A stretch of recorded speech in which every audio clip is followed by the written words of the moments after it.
Halo, sekarang kita akan membahas core value ASN selanjutnya, yaitu akuntabel dan kompeten. Akuntabilitas adalah kewajiban untuk bertanggung jawab kepada seseorang atau organisasi yang memberikan amanat. Dalam konteks ASN, akuntabilitas adalah kewajiban untuk mempertanggungjawabkan segala tindak dan tanduknya sebagai pelayan publik kepada atasan, lembaga pembina, dan lebih luasnya kepada publik. Aspek-aspek akuntabilitas. Yang pertama, akuntabilitas adalah sebuah hubungan. Yang kedua, akuntabilitas berorientasi pada hasil. Yang ketiga, akuntabilitas membutuhkan adanya laporan. Dan yang keempat, akuntabilitas memperbaiki kinerja.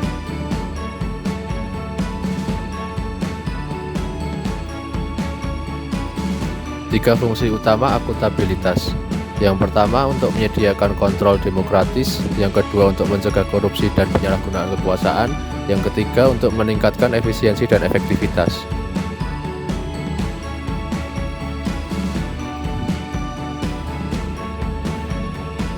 Tingkatan akuntabilitas. Yang pertama, akuntabilitas personal. Yang kedua, akuntabilitas individu. Yang ketiga, akuntabilitas kelompok. Yang keempat, akuntabilitas organisasi. Dan yang kelima, akuntabilitas stakeholder.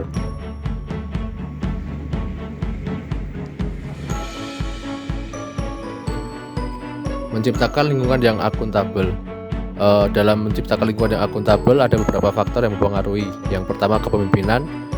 Lingkungan yang akuntabel tercipta dari atas ke bawah, di mana pimpinan memainkan peran yang penting dalam menciptakan lingkungannya. Faktor yang kedua adalah transparansi. Transparansi bertujuan untuk mendorong komunikasi dan kerjasama antara kelompok internal dan eksternal, memberikan perlindungan terhadap pengaruh yang tidak seharusnya, meningkatkan akuntabilitas dalam keputusan, meningkatkan kepercayaan dan keyakinan kepada pimpinan. Yang ketiga adalah integritas, menjunjung tinggi dan mematuhi semua hukum yang berlaku, undang-undang, kontrak, kebijakan, dan peraturan yang berlaku.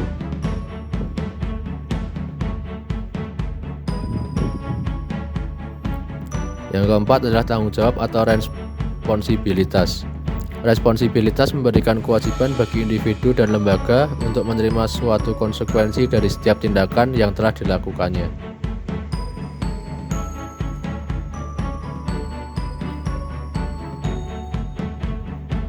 Yang kelima, keadilan. Keadilan adalah landasan utama dari akuntabilitas. Oleh sebab itu, ketidakadilan harus dihindari karena dapat menghancurkan kepercayaan dan kredibilitas organisasi yang mengakibatkan kinerja menjadi tidak optimal.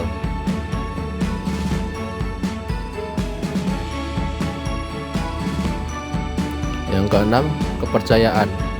Lingkungan akuntabilitas tidak akan hadir dari hal-hal yang tidak dapat dipercaya.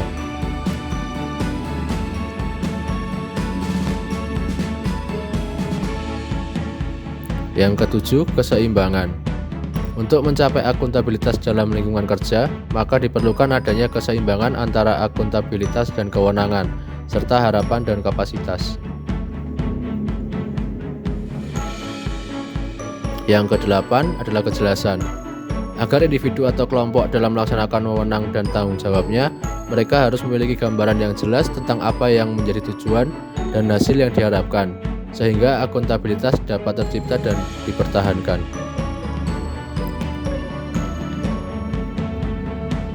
Dan faktor kesembilan adalah konsistensi. Konsistensi menjamin stabilitas.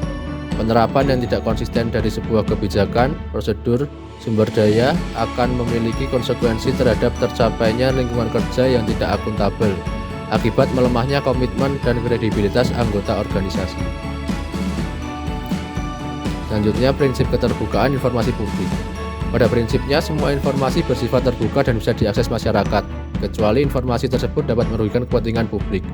Namun pengecualian itu hanya untuk informasi tertentu dan tidak berlaku permanen. Setiap orang bisa mengakses informasi tanpa harus disertai alasan. Kemudian, penggunaan sumber daya milik negara. Fasilitas publik dilarang penggunaannya untuk kepentingan pribadi. Hal tersebut biasanya sudah diatur secara resmi oleh pemerintah atau instansi. Selanjutnya, penyimpanan dan penggunaan data dan informasi pemerintah. Informasi dan data yang disimpan dan dikumpulkan serta dilaporkan tersebut harus relevan, dapat dipercaya, dapat dimengerti, serta comparable, sehingga dapat digunakan sebagaimana mestinya. Kemudian membangun budaya anti korupsi di organisasi pemerintahan. Penyusunan kode etik, dukungan lembaga, dan sanksi bagi pelaku pelanggaran adalah beberapa hal yang sangat penting. Namun memegang teguh prinsip moral integritas adalah urgensi utamanya.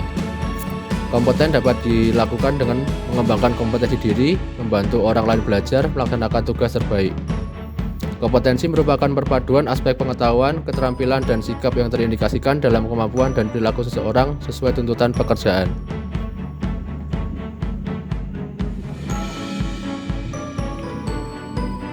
Kompetensi ASN. Yang pertama, kompetensi teknis. Diukur dari tingkat spesialisasi, pendidikan, pelatihan teknis, fungsional, dan pengalaman bekerja secara teknis. Yang kedua, kompetensi manajerial. Diukur dari tingkatan pendidikan, pelatihan struktural atau manajemen, dan pengalaman kepemimpinan. Yang ketiga, kompetensi sosial kultural. Diukur dari pengalaman kerja berkaitan dengan masyarakat majemuk. Setiap ASN memiliki hak dan kesempatan untuk mengembangkan kompetensi sebagai salah satu dasar dalam pengangkatan jabatan dan pengembangan karir.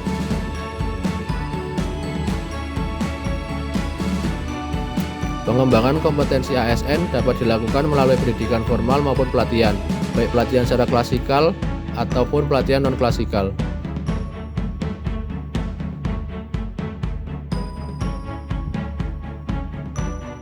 Instansi pemerintah wajib menyusun rencana pengembangan kompetensi tahunan yang dituangkan dalam rencana kerja anggaran tahunan instansi. Perencanaan pengembangan kompetensi untuk mewujudkan profesionalitas ASN dengan mempertimbangkan individu, pegawai, dan kebutuhan umum organisasi dengan sistem perencanaan yang rasional, holistik, terarah, efektif, dan efisien. Sekian pembahasan materi akuntabel dan kompeten. Cari teman, beli kolak. Mari wujudkan ASN berakhlak.